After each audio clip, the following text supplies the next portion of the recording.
Pelaksanaan bisnis digital tidak semata-mata lancar karena ada sebuah masalah etis dan perlindungan data. Menurut Mason, pada tahun 1968, ada 4 masalah etis, yaitu privasi, akurasi, properti, dan aksesibilitas.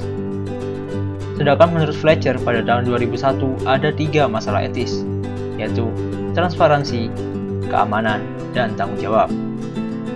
Untuk mengatasi berbagai permasalahan tersebut, ada 8 prinsip dalam perlindungan data. Yang pertama, diproses secara adil dan sah. Data pribadi harus diproses secara adil dan sah.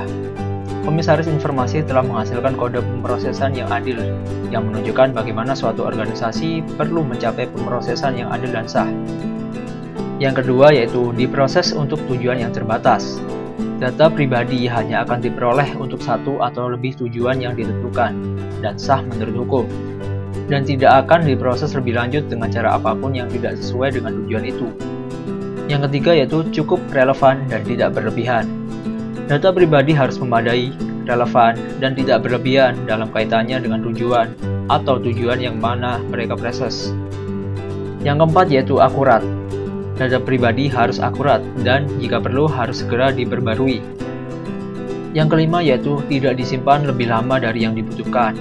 Data pribadi yang diproses untuk maksud atau tujuan apapun tidak boleh disimpan lebih lama dari yang diperlukan untuk tujuan itu. Lalu yang keenam yaitu data pribadi diproses sesuai dengan hak subjek data.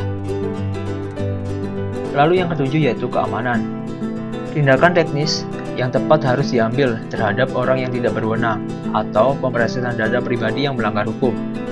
Lalu yang kedelapan atau yang terakhir yaitu tidak ditransfer ke negara-negara tanpa perlindungan yang memadai.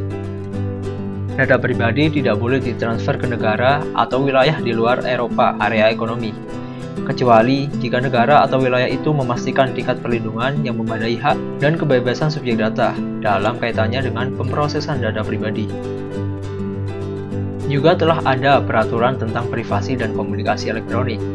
Privacy and Electronic Communication Regulation mulai berlaku di Inggris pada tahun 11 Desember 2003. Konsumen pemasar di Inggris juga perlu memperhatikan kode praktek periklanan dari Internet Advertising Standard Agency.